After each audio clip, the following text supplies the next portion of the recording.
Olá pessoal, eu sou o Daí e essa é mais uma mensagem que edifica. E a partir de agora estarei trazendo uma palavra de Deus para você.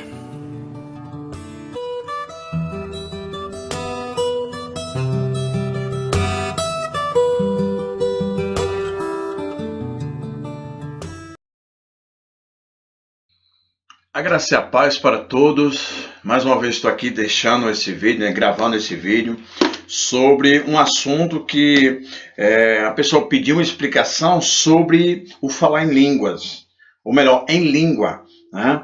E essa pessoa chegou para mim e falou que eu mostrasse como funciona essa questão, como é essa questão do falar em língua, que muitos falam, outros não falam, né? Os pentecostais falam, os que são da tradicional não falam, um critica o outro, um chama de terra seca, o outro chama de o reteté falso, e por aí vai. Bom, a partir de agora, estarei deixando esclarecimentos, à luz da palavra de Deus, sobre esse assunto. O falar em línguas, no plural, se encontra em Atos dos Apóstolos, capítulo 2, o verso do 5 em diante. Do 5 em diante. Para você entender melhor, eu vou fazer em duas partes, para você entender como funciona esse falar em línguas. Aqui de Atos dos Apóstolos. Atos dos Apóstolos, capítulo 2, o verso 5 em diante. Mas eu vou ler do 8 em diante para você entender. E como os vimos falar, cada um em nossa própria língua materna. Isso é uma pergunta, na verdade é assim. E como ouvimos falar, cada um em nossa língua materna? Somos patos, somos medos, elemitas e os naturais da Mesopotâmia, Judéia, Capadócia, Ponto e Ásia, da Frígia, da Panfília e Egito e das regiões da Líbia, nas imediações de Cirene e romanos que aqui residem. Então você vai ver, se você olhar aqui, você vai ver que veio um vento impetuoso, com um som como um som, era como que fosse um som de um vento impetuoso, Não era um vento, mas era como se fosse um vento, está dizendo aqui. Então o que acontece? E línguas repartidas como que de fogo, que ficava em direção, ou veio em direção em cada um dos apóstolos, que ali estavam reunidos. Bom, aí o que acontece? Eles falavam em línguas, mas aqui era uma língua, uma língua humana, uma língua que deu para entender que aqui tinha pessoas de várias lugares, falavam vários idiomas, vários dialetos, e aqui os apóstolos começaram a falar do amor de Jesus Cristo, da palavra de Deus nessas línguas aqui. Não confunda, porque aqui isso foi o dia de Pentecostes, o dia de Pentecostes se cumpriu.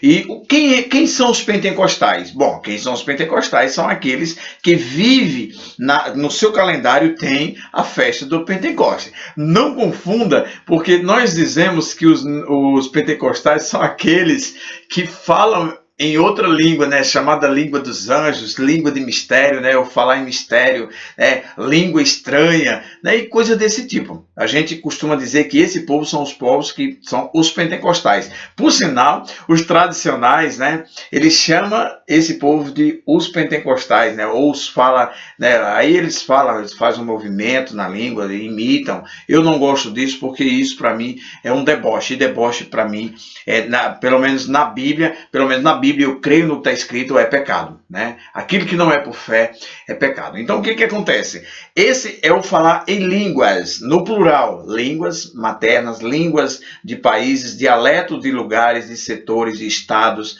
e outras coisas mais. Mas o que a pessoa me perguntou está escrito em 1 Coríntios, capítulo 14, os versos 2... os versos 2 e 4. Mas para a gente entender, iremos falar sobre do 1, 14, do 1 ao 4, para entendermos melhor. Então, nós não estamos falando das línguas do dia de Pentecostes, que aconteceram lá na festa do Pentecostes, desceu o Espírito Santo de Deus sobre aquele povo, como que línguas repartidas de fogo sobre cada um deles, e eles falavam na língua daqueles povos que ali estavam. Por isso que eles entenderam, Bom, foi esclarecido a primeira língua. E o que é que esse povo chamado de pentecostal fala essa língua que muitos chamam de língua dos anjos, línguas estranhas, falar com Deus, linguagem angelical e por aí vai. Bom, isso a gente vai entender aqui em 1 Coríntios 14, do 1 ao 4, para entendermos melhor. Que está escrito assim, ó: segui o amor e procurai com zelo os dons espirituais, vírgula, mas principalmente que profetizeis. Eu vou explicar por quê. Pois quem fala em outra língua não fala ao homem, não fala aos homens, senão a Deus, visto que ninguém o entende. E em espírito fala em mistério.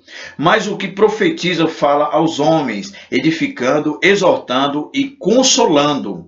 O que fala em outra língua, a si mesmo se edifica, mas o que profetiza edifica a igreja. Então, aqui, mesmo para um leitor leigo e desatento, muitas vezes, já é o suficiente para você entender que lá em Pentecostes, no dia de Pentecostes, lá foi falado uma língua de dialetos de estado de países. Língua cívica, como nós conhecemos.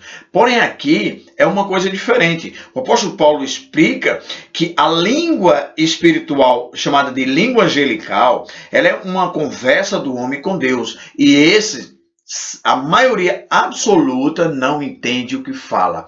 Por isso é uma conversa com Deus. E isso serve para quê, meu irmão? Para nos edificar. É o que a palavra de Deus diz. Então, é para nos edificar. Não para nós ficarmos preenchendo espaço. Muitas vezes você não sabe a letra do hino. Aí naquele meio espaço você força e fala em mistério. Você está numa pregação, aí você não tem aquele assunto, você não domina aquele assunto e fica uma lacuna, e nessa lacuna ou você dá um glória a Deus, ou você dá um aleluia, você diz um aleluia, ou você fala em mistério. Isso é o comum que a gente vê, os irmãos falam uma palavra e glória a Deus, falou outra palavra e aleluia, falou outra palavra e fala em mistério, falou outra palavra e assim vai. Isso é o comum de quem não domina o assunto. Tá, meu irmão, então me explique para que exatamente serve o falar em língua dos anjos. Essa língua dos anjos, ela é para edificação, como ela está dizendo aqui no versículo 2 e no versículo 4. Por quê? Porque ela conversa com Deus. Você vai se edificar. Tem dia que você tá na presença do Senhor, mas você não suportaria ouvir a voz de Deus. Se você ouvisse a voz de Deus, você desmaiaria, você cairia, né, com o poder dele. Muita gente não suporta o poder de Deus quando ele manda, quando ele fala, quando ele se expressa diante de nós. Então, muitas vezes nós não suportamos. E esse falar em língua nos fortalece, nos edifica, e nós aí entendemos, recebemos do Senhor e passamos para a igreja, ou passamos aquilo que o Senhor tem nos dado para passar para a igreja. É assim que acontece, e é para isso que serve, não para estar falando pelos cotovelos. Aí você diz assim, então o falar em língua só serve para isso? Só serve para isso e é um dom muito eficaz, como todos os outros, na área da entrega de profecia, na entrega o Senhor está repreendendo, está exortando. Muitas vezes, o Senhor, como diz aqui, o dom da profecia, ele tem, né, alguns, por exemplo, o dom da profecia, edificando, ou edificar, exortar e consolar. São os três dons que você vai encontrar. Numa profecia tem que haver um desses três. Ou é para exortar, ou é para edificar, ou é para consolar. É isso a profecia. Está descrito aqui no 3, no verso 3, que diz assim: mas o que profetiza fala aos homens. Aí, vírgula, edificando, ou seja, edificar, exortando, ou seja, exortar, e consolando, ou seja, para consolar. Então a profecia, ela não é aquilo que os homens acham que uma profecia é. A profecia não é uma adivinhação. A profecia é aquilo que Deus manda entregar a alguém. Que aí eu vou mais uma vez fazer a comparação entre o tradicional, a igreja tradicional e a igreja chamada de pentecostal. O que acontece? O tradicional, ele diz que a profecia não existe, é só a leitura dos livros. E o pentecostal diz que só a leitura do livro não tem função. Não, eu fico com o que dizia Henrique Martin. Henrique Martin era um dos prepulsor do evangelho que temos hoje. Ele é pós-reforma, ele é um homem de Deus, um homem que Deus usava na fé. E ele diz o seguinte: o Espírito fala a você, mas você tem que confirmar em oração, e a palavra quem confirma isso com você, a palavra, a Bíblia.